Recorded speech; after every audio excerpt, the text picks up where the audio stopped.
కృపగల యేసయ్య నామములో ఈ ఉదయకాల ధ్యానాంశాలు వినుచున్న మీ అందరికీ శుభాలను తెలియజేస్తూ ఈ ఉదయకాల ధ్యానాంశము కొరకే దేవుని వాక్యాన్ని చదువుదాం. పరిశుద్ధ గ్రంథములో నుండి కీర్తనాకారుడు రాసినటువంటి 50వ సంకీర్తన 15వ చరణాన్ని చదువుదాం. ఆపత్కాలమున నీవు నన్ను గూర్చి మొర్రపెట్టుము, నేను నిన్ను విడిపించేదను, నీవు నన్ను మహిమపరచెదవు. దేవునికి మనము మొర్రపెట్టడము ద్వారా దేవుడు అద్భుతమైన కార్యాలను మన జీవితంలో ఆయన జరిగిస్తాడు. ఆపత్కాలములో తన్ను గూర్చి మొర్రపెట్టు వారికి ఆయన ఉత్తరమిచ్చే దేవుడు. ఈ ఉదయకాలము మీ జీవితంలో ఎలాంటి ఆపదలలో మీరున్నా, కష్టాలలో మీరున్నా, ప్రతికూల పరిస్థితులను అనుభవిస్తూ ఉన్న మీ జీవితాలలో ఆ పరిస్థితులను బట్టి కృంగిపోకుండా దేవునికి మొర్రపెట్టండి.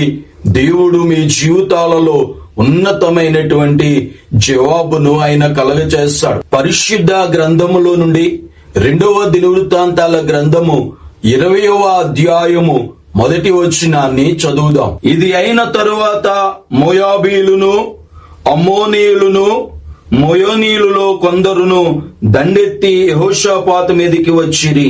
యెహోషాపాతు రాజు మీదికి అమ్మోనీయులను, మోయాబీయులను, యెమోనీయులను అనే రాజులు దండెత్తి వచ్చినప్పుడు అతడు భయపడి దేవుని యొద్ద విచారణ చేయటానికి తన మనస్సును నిలుపుకుని యూదా అంతటా ఉపవాస దినమును చాటించాడు.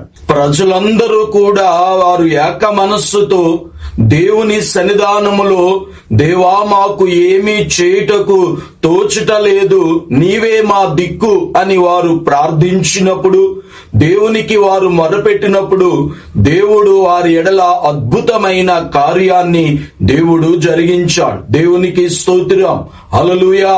వారందరూ కలిసి మొర్రపెట్టినప్పుడు వారికున్న ఆపద నుండి దేవుడే వారి పక్షముగా యుద్ధము చేసి ఇశ్రాయేలీయులకు దేవుడు గొప్ప జయాన్ని కలగచేశాడు.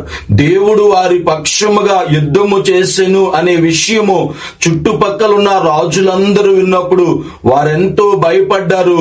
భయపడమే కాదు గాని దేవుడు ఆ చుట్టూ ఉన్న రాజ్యాలపైన దేవుడు యెహోషాపాతుకి జయాన్ని కలగచేసి యెహోషాపాతు కాలములో నెమ్మదిని దేవుడు కలగచేశాడు. సహోదరి సహోదరుడా, ఈ ఉదయకాలము నీ ఆపదలన్నిటి నుండి ఆయన తప్పించేవాడని, నీ ఆపదలలో ఆయన నీకు సహాయము చేయగలిగిన వాడని మీరు గుర్తించి ఈ ఉదయకాలము దేవునికి మొర్రపెట్టగలిగితే దేవుడు అద్భుతమైన కార్యాలను దేవుడు జరిగిస్తాడు. దేవుడు వారందరినీ శత్రువుల చేతిలో నుంచి విడిపించి వారి ఎడల చేసిన ఆ గొప్ప కార్యాలను బట్టి వారందరూ దేవునిని స్తుతించారు, దేవుని నామాన్ని మహిమపరిచారు. ఎవరైతే దేవునికి మొరపెడతారో వారికున్న ఆపదలన్నిటి నుండి ఆయన తప్పించి రక్షించి వారి జీవితాల్లో జయ జీవితాన్ని, నెమ్మదిని దేవుడు కలగచేస్తాడు. మరి ఈ ఉదయకాల సమయంలో దేవుడు మీతో మాట్లాడుతూ ఉండగా మీ ఆపదలన్నిటి నుండి ఆయన తప్పించగలిగిన దేవుడు అని మీరు విశ్వసించి ఈ క్షణమందే మీరు దేవునికి మొరపెడితే దేవుడు అద్భుతాలను, ఆశ్చర్యమైన కార్యాలను దేవుడు జరిగిస్తాడు. యెహోషాపాతు మొరపెట్టగానే దేవుడు అద్భుతమైన కార్యాన్ని చేశాడు.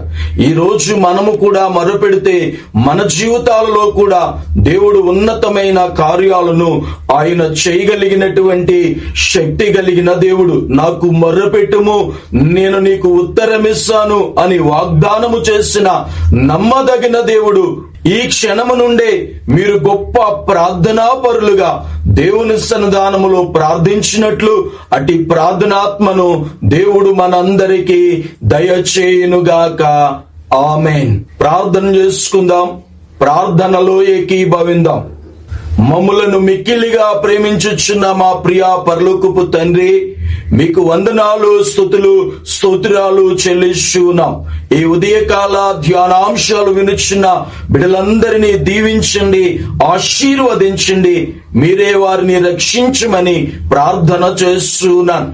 ఈ ఉదయకాలము వారికున్న ఆపదలన్నిటి నుండి, శ్రమలన్నిటి నుండి, కష్టములన్నిటి నుండి, బలహీనతలన్నిటి నుండి మీరే విడుదల చేసి వారి జీవితాలలో నెమ్మదిని, సమాధానాన్ని కలగచేయమని ప్రార్థన చేస్తున్నాను. ఎవరు ఏ ఆపదను బట్టి కృంగిపోయినారో, ప్రార్థించలేని స్థితిలో, మొరపెట్టలేని స్థితిలో ఉన్నారు, వారిని మీరు దర్శించి ఈరోజే గొప్ప ప్రార్థనాయోధులుగా మీ సన్నిధానములో ప్రార్థించగలిగినట్లు అతి దైవికమైనటువంటి కార్యమును మీరు జరిగించి మీరే రక్షించి స్వస్థపరిచి వారికున్న ఆపదలన్నిటి నుండి తప్పించి మీ నిత్యత్వము చేరు వరకు మీరు తోడుగా ఉండి నడిపించమని యేసు నామములో ఈ మనవులు అడుగుచున్నాను పరమ తండ్రి.